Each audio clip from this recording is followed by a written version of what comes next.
Olá, boa noite. Hoje o Metrópolis simplesmente tem os titãs aqui no estúdio, tá ok? Então já vou direto ao assunto, tá certo? Aqui o Tony Bellotto, do meu lado, Sérgio Brito, Branco Melo e o nosso querido Paulo. Você quem é mesmo? Paulo? Paulo aqui do dedo. Paulo Micos. Depois a gente vai contar a nossa história. Tá bom. A nossa história particular. Bom, é uma ocasião muito especial porque eles estão voltando a tocar um álbum, um único álbum, que eu acho que é o álbum que é um divisor de águas para a carreira de vocês, que é o Cabeça Dinossauro, de 1986. Isso. Eu levantei uns dados aqui, eu vou dizer. Vê se vocês me corrijam. Então, esta é a capa que vocês estão vendo. Isso é um desenho de Leonardo da Vinci, certo? Sim. Confere? É a capa de Sérgio Capa Brito. de Sérgio Brito. A parceria de Brito e da Vinci, Brito maravilhosa, da Vinci, né? Uma parceria implacável. Essa contracapa, pô, muito bem escolhido. Foi você que escolheu também? Fui eu que escolhi. Na verdade, é isso que a gente estava falando, né? A capa é minha por ter associado uma coisa a outra, né? O nome do disco, conhecer esses esboços aí do Leonardo da Vinci e ver que aquilo podia dar uma liga bacana. Isso dá um impacto muito grande. Naquele tempo, vamos lembrar aquele tempo? Vamos. Naquele tempo, a capa de um disco era fundamental, né? Porque era uma coisa grande. E o que faz um enfim, disco assim, alcançar esse status que o cabeça de um clássico é o conjunto de tudo, é a capa também, né? Porque o disco ele vira um todo, né? E hoje em dia realmente tem gente que não E entende as pessoas olhavam para o lado A, lado B, essas coisas são toda a diferença, Eu né? trouxe o disco, esqueci lá no camarim. Daqui a pouco você trouxe o disco? Daqui a Não, você vai mostrar, porque a gente vai ter um intervalo longo, teve você vai a trazer. gente relançou com o LP, que isso foi legal também, né? A gente lançar de novo o LP do Cabeça, comemorando, que na verdade a gente está fazendo 30 anos de carreira. Pois é, né? 30 Então, anos de carreira. Qual é a banda mais longeva que vocês no rock? Só pode ser os Paralamas. Demônios da Garoa, né? Demônios da Garoa, Paralamas e vocês. A Paralamas está junto. Acho que é pau a pau com o Paralamas. Paralamas tem a mesma idade. Paralamas tem o mesmo tempo de banda. Não, e sabe o que eu acho mais impressionante? A gente já está mudando de assunto, mas tudo bem. Essa coisa, cara, né? Não, mas é bom, eu gostei dessa, Branco, porque essa deixa é boa. Era ponto também. 30 anos depois, cara, metade da banda não está aqui. Inclusive, eu soube hoje, e vocês me perdoem a ignorância, que o Charles, o baterista, o Gavan, não está mais na banda, faz 2 anos. E vocês me contaram que fizeram a fineza de colocar essa informação no meio da folia de um carnaval. E eu lá com o meu abadá, não prestei atenção. Isso não era pra você falar, mas tudo bem. Mas você sabe que a gente, desde a nossa primeira baixa, que foi o Arnaldo, que saiu acho que em 92. Foi a primeira baixa, né? A gente Olha, vocês ensaiando, tá? A gente começou a sacar que Peraí, isso é hoje, hein? Exatamente. Isso não é 92, não. Mas A gente é quase a começou a mesma coisa, perceber Tá que vendo? São os meninos. a banda tinha um espírito. O espírito da banda permanece, independente de quem tá, sabe? É uma coisa que a gente foi sacando aos poucos, porque no começo a gente, uma saída de um integrante podia ser uma coisa que até determinasse o fim da banda, mas existe uma sempre rolou entidade isso, né? Na verdade, eu me lembro muito bem. Na primeira baixa já se falava, vixe, não vai aguentar. Na segunda, mesma coisa. A gente mesmo fica em dúvida, assim, depois a gente vê que a coisa continua a ter uma força que impele a gente. Acho que a gente é uma banda com características especiais, eu acho também, né? Porque muitas bandas têm um cara que compõe, escreve, canta, o outro que é um guitarrista, que tem a marca do som, que faz os arranjos. A gente não, a gente sempre teve vários cantores, vários compositores, a gente sempre tocou. No começo a gente fazia um pouco o que faz hoje em dia. Um tocava baixo, outro tocava guitarra, um tocava teclado, ia para a voz cantar. Alternava, né? Então isso está no nosso DNA. Então é fácil recuperar. Isso ajuda na sobrevivência. Ajuda nessa também. situação, com certeza. Agora, a ajuda na sobrevivência deve ser complicado também, na hora de decidir o que entra e o que não entra num álbum, né? Não é? Isso sempre foi muito difícil. Você que já foi um homem de banda, sabe? Não, mas que esse é um momento no nosso difícil. caso não era. A gente tinha 2 caras ali que compõem, não era um problema não era tão grande. Agora, no caso de vocês, todos compõem. Sempre na hora de escolha de repertório é um momento assim difícil, porque você às vezes tem um apego muito grande por uma música que você fez, você quer que entre, mas se os outros não gostam, se a tua música não seduz os outros, você não tem o que fazer. Mas tem isso também, faltou sedução, né? Você tem que se empenhar muito para fazer empenhar. aquela música. E Se também ela tem não uma coisa emplaca, interessante rola de uma banda política. que não muda, que assim, quando a gente começou com 8, já tinha essa coisa toda dos 8 que são compositores, os 8 querem colocar a sua música, né? Hoje nós somos 4 e é igual. É mais fácil. Mas tem uma É coisa mais que eu fácil, acho mais que... ou menos, mas essa coisa que se mantém do espírito da banda tem a ver com isso. Os problemas que a gente tem os mesmos de 30 anos atrás e as coisas boas também são as mesmas. Claro que com uma maturidade, a gente aprendeu a a convivência da gente é muito mais serena hoje em dia, as nossas brigas são muito menos compulsivamente loucas, juvenis. Mas maturidade Já vi demais... que o negócio pegou feio. Maturidade demais não é bom, né? Lógico. É muito Maturidade demais para uma interessante banda de rock não é recomendável. Claro, também, né? faz todo Não, mas sentido. eu acho que a gente tem um instinto de sobrevivência forte, inclusive nessa história do repertório, porque tem um repertório médio que não faz tanta diferença se for uma música ou outra, o disco não vai mudar muito por causa disso. Agora tem certas músicas, e a gente sempre soube reconhecer isso, que se você tirar do disco, o disco perde, entendeu? E a gente sempre preservou essas músicas, fosse Sabe de o que eu quem achei fosse. notável no caso do De Cabeça no Dinossauro? Isso que você está falando funciona perfeitamente, porque eu revi a lista de composições que estão ali, e é engraçado, tem um monte de clássicos ali do rock brasileiro, estão todos ali. E se você tira de fato, perde um monte de sentido. Perde. Vocês, quando vocês pensaram nesse disco, vocês pensaram nele como conceito, assim, aquela história, lembra? Não, Você não. pensava, vamos Não dar uma foi ideia assim. de conjunto. Não foi assim, eu acho que a gente tinha um espírito, uma vontade, uma gana de fazer uma coisa... Olha, vocês na época, viu? Olha só. Olha o Paulo como era diferente. Mas a gente tinha vontade, gana e vontade de fazer um disco com uma sonoridade única, que tivesse um som especial, isso tudo foi intencional. Mas as músicas, essa coisa da temática, isso que vieram falar depois, nada disso. Isso foi surgindo aos poucos. Interessante isso, né? Porque tem essa unidade. A gente tinha um sentido de querer fazer uma unidade, que é o nosso terceiro disco. A gente vinha de 2 discos, o Cara, primeiro. aquela guitarra zebrada era sua? Aquela não era nem São minha, os detalhes era que fazem a emprestada. diferença, Eu acho que explicam esse sucesso. era do Carlinhos. Do Mas eu traje. te interrompi, Tony, conta. Não, que eu tô falando que a gente vinha de 2 discos em que a gente, o Televisão e o primeiro, o Titãs, eles tinham um repertório muito variado. Tinha. E muitas vezes as pessoas não entendiam direito o que a gente era. Então a gente começou a perceber que a gente tinha que fazer uma coisa mais unificada e concentrada para passar o que a gente estava querendo passar. Então teve um aprendizado e um amadurecimento desses Agora, primeiros essa 2 coisa discos. de conceito, num disco com conceito, é uma coisa que a gente já vinha buscando desde o segundo disco. Então, talvez para explicar um pouco, então o disco Televisão, que tem a faixa, título, né, da música Televisão, mas Televisão para a gente tinha uma coisa assim, bom, ele é muito variado porque ele vai mudando de canal, está passando uma coisa em cada faixa. Quer dizer, uma tentativa um pouco forçada de achar um conceito, mas já é um Os conceito. discos nasceram assim. Mas para uma banda que está começando, você lançar um disco que cada música é um canal diferente, um é um canal com filme de guerra, o outro é um desenho animado, as pessoas que estavam tentando conhecer a banda ficavam desnorteadas. Ainda No não Cabeça ajudou de muito. Dinossauro, eu acho que a gente conseguiu unir um pouco, assim, a gente também aprendeu um pouco o que cada um tinha em comum para fazer o melhor, para se relacionar bem com aquilo. Então o Cabeça é um disco que uniu a gente também, como conceito, não no sentido de procura estética, mas de consequência é uma de falar, ideia o que a gente tem conjunta de que melhor funciona. aqui nesse momento. E o Cabeça foi assim que nasceu. E o Cabeça de Dinossauro, o Miklos foi correndo até o camarim e conseguiu trazer, de fato, uma bela capa. Olha aqui, ó. Esta é a capa, esta é a contracapa.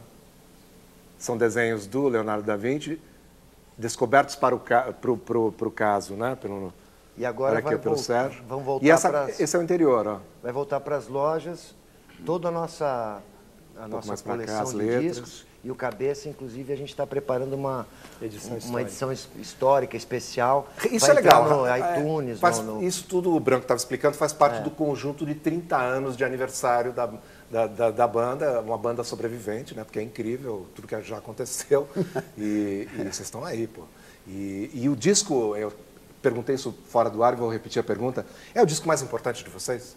Assim, eu acho que ele é considerado, acho que por toda essa conjunção de fatores, inclusive o fator histórico, dele ter sido lançado no momento em que a ditadura estava efetivamente terminando, então ele significou um pouco o grito de uma geração, assim, quer dizer, na época que saiu, o Bichos Escrotos, por exemplo, era proibida para radiodifusão e para execução pública, e aí aquilo foi desobedecido pelos radialistas que botavam para tocar, então eu acho que ele teve esse significado histórico que transcendeu um pouco a questão do disco em si. Eu não vou dizer que dá para dizer, eu acho que a gente tem muitos discos muito importantes. Mas e tal, historicamente talvez mas ele eu tenha acho vindo que num ele momento muito especial, né? Tanto é que assim, a gente está fazendo o show desse disco e não de outro, né? Eu acho que isso tem um significado. Isso é bacana, né? Agora, é engraçado, ele tem uma pegada muito punk, né? Vocês tinham muito a ver com punk naquele período? Vocês se interessavam pelo assunto, de fato? passava pela cabeça de vocês naquele período? Porque tem músicas muito viscerais, né? Sei lá, Polícia, né? Enfim, Estado de Violência, Igreja, que eram temáticas punks, né? Eu acho que tem duas coisas, né? A coisa sintética do texto, da letra, do grito, que era uma vontade nossa e que a gente já vinha desenvolvendo, e tinha a coisa do faça você mesmo, né? De pegar os instrumentos e tal, que é uma coisa que o punk tem, que é a grande inspiração, a grande lição da coisa, que quando o momento que o rock and roll estava super técnico, né? Assim, exuberante, exuberância técnica, a gente ouvia aqueles caras... Muita purpurina. Da música, da música... progressiva, né? O Yes, o Emerson Lake and Mesmo o David Bowie, né? Os caras estavam numa trilha. Exatamente, foi caindo nessa coisa. De repente foi uma retomada e que era possível fazer. E a gente sempre teve, como o Brito estava explicando. Micos, vou te interromper, sabe por quê? Acabei de receber uma informação de que, de fato, os ingressos para os shows de amanhã e depois estão esgotados. Parabéns, nós vamos comemorar. Continuando. Pois é, tá vendo? Diante dessa notícia, é fantástico. Pois, então vamos quebrar tudo de uma vez. É isso aí, manda ver. Né? Que é a cara. É muito interessante isso, né? Quer dizer, vocês, na verdade, se voltaram para uma coisa, para um tipo de música jovem que isso faz parte daquele movimento, né? O Brasil vivia um período muito baixo astral, né? Naquele período. 85, 86, muito complicado. Mesmo com o fim da ditadura, né? A coisa pegava no jeito... A música brasileira vivia um período de baixo astral. Né? Eu acho que a temática e a expressão também da temática, essa coisa mais agressiva, gritada, ardida, visceral, era uma coisa que não tinha também no dicionário da música popular brasileira. Exato. Que eu acho que a gente introduziu. E que eu acho que a partir daí isso passou a ser uma coisa válida, como mais uma das coisas que você pode usar.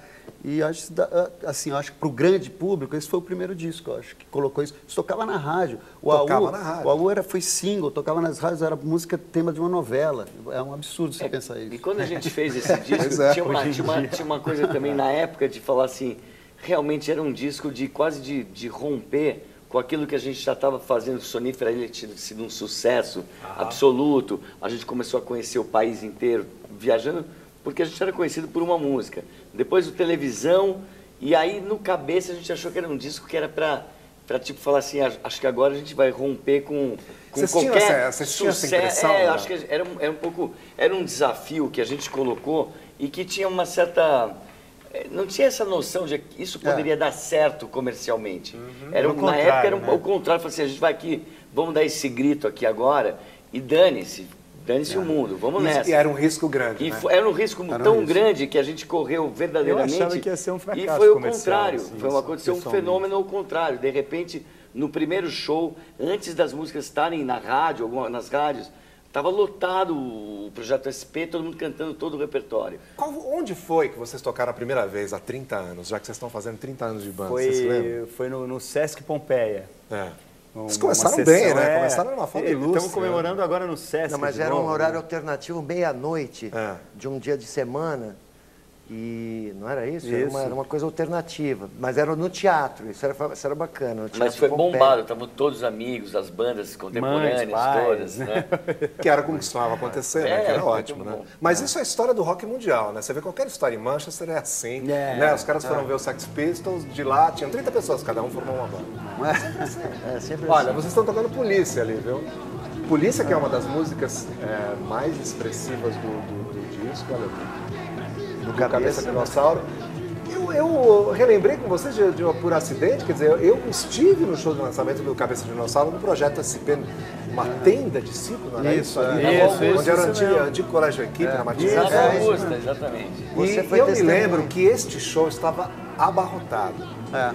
Foi o primeiro show abarrotado de vocês? Acho que mais que isso, acho que foi um show que a gente encontrou um público que a gente não conhecia, porque as pessoas que foram nesse show cantavam todas as músicas desse disco de cor alto, sem o disco mal tinha saído. Não estava nas rádios, a gente não tinha trabalhado. Não estava nas rádios, não tinha internet, não tinha nenhum meio de comunicação. Foi uma surpresa. Foi uma coisa legal que no dia anterior estava super mal de vendas. Foi uma coisa assim que a gente começou a ver à tarde quando estava passando o som, que as pessoas foram chegando.